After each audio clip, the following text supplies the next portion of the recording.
stop the presses. Today, we have to talk about something that I think is extremely important to talk about. And that is, what stinking order do you invest your money into? Watch today's video because I'm going to tell you a different story. Stay tuned.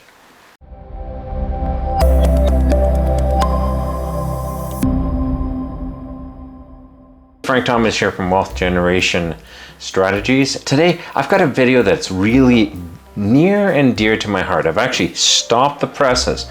I was working on another video for tomorrow, but this is the video you're going to see. It is a video on what order should you be saving in. I am this passionate about this particular topic. I mean, incredibly passionate, because I feel that so many YouTubers, hey, they've been successful, hats off to them, but I don't agree with what they say.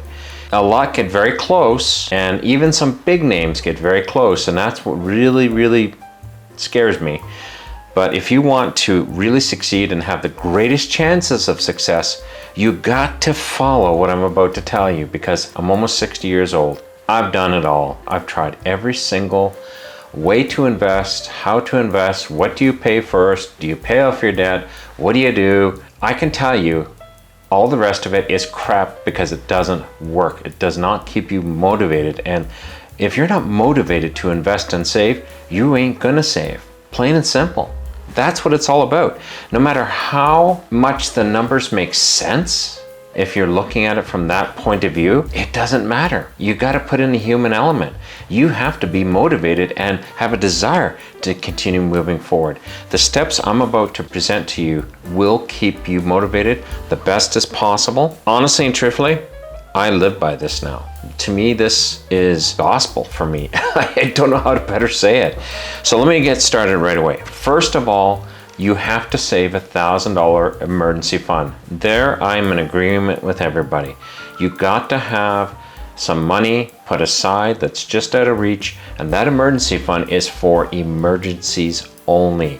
Something happened. Oh crap, I gotta replace the water pump on the car. That's what it's for. It is not for a new iPhone. So save that $1,000 first. There, I totally agree with everybody else. This is where I start to deviate, and I'll tell you why in a second. Your second phase of saving and investing is twofold. First of all, I agree. Pay off the highest interest, lowest balance debts that you have. For instance, if you have a MasterCard with $1,000 on it and you got a Visa card with $500 on it, but they're about the same interest rate, pay the Visa off first, because you reduce one debt expense per month by just collapsing that and making it go away. Now you can take the money that's going here, put it over here, and get rid of this one too. You got to be doing that. But this is where I significantly deviate from the norm from everybody else, and I'm going to tell you why in a second here. The second thing you want to do is you want to take a portion of what you have. If that portion is $100 a month, you take $50 and pay debt, and you take $50 and you pay yourself. You got to pay yourself. And you got to start paying yourself almost from the get-go. The only thing that gets in your way from paying yourself is that first $1,000 emergency fund. That's the only thing, because that shouldn't take very long to do. It shouldn't take you more than 2 or 3 months tops to get that emergency fund in place. So it's not enough that it's going to make you feel like, oh, why do I bother? Why am I doing this? This is just such a waste of time. And this is what the difference is, the difference that I carry that nobody else totes. You need to be motivated. You need to see progress. If you don't see progress, you can pay off all the debt in the world. You know what you're going to do? You're going to climb right back into debt. I promise you that. Like I said, I'm almost 60 years old. I have done it over and over again. It's called the debt cycle. Here's the full story of the debt cycle. I tell you something, it's McNasty. I'll just leave it at that.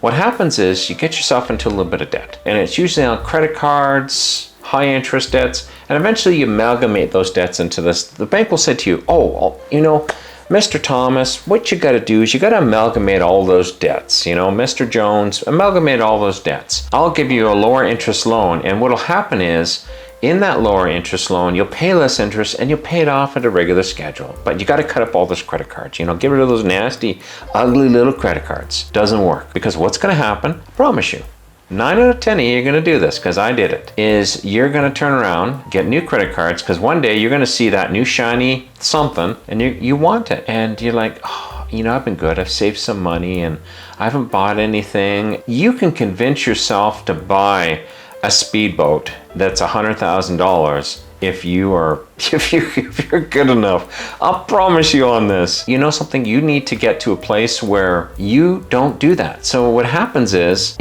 you go and you get another Visa, another MasterCard, another, and I'm not throwing up on the credit card companies. They actually do have a use, but I don't like their high interest. I'll just call it like I see it. Now, what happens is you've got this consolidated loan you're paying off, and now you got the Visa to pay off again, or the MasterCard, or the American Express, or whatever it is, or whatever that high interest loan is. The point here is, if you don't see any progress in your saving, why bother? Eventually you're going to give it up. But at the same time, if you're not saving and you're paying debt off, you will get into that debt cycle. And you could be there for 10, 20, 30, 40 years.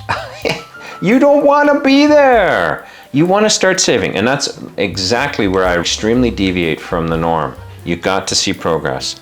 Okay, so in step number 2, you're paying off your high interest debts. You're starting to pay your debts down, but you're also saving some for you. You're paying yourself first, so to speak, and you put it away into an investment. And it could be something simple, like just invest into Coca-Cola, for crying out loud, invest into 3M, invest into the water company, invest into the electric company.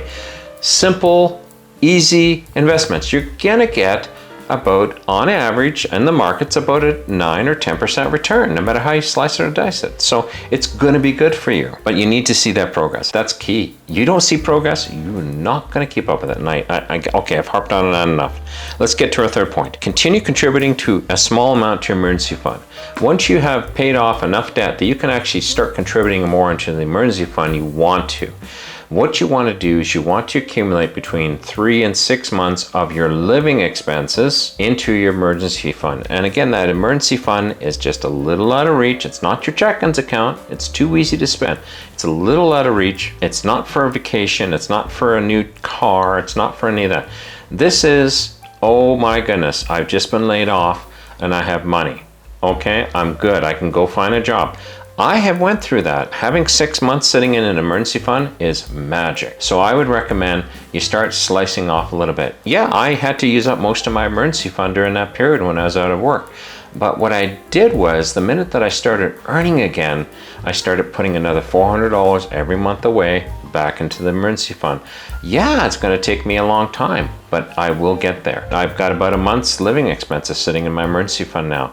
And it'll probably take me another 2 years to get that emergency fund boosted all the way back up. But that's okay. You're not out of work for 6 months every year or every 2 years, at least I hope not. So that's what you want to do. You want to start getting at least 3 months expenses into the emergency fund. Now the fourth point here is increase your personal investing as you pay your debt off. As your debt costs go down, your debt expenses I like to call them, take those expenses and put them towards savings.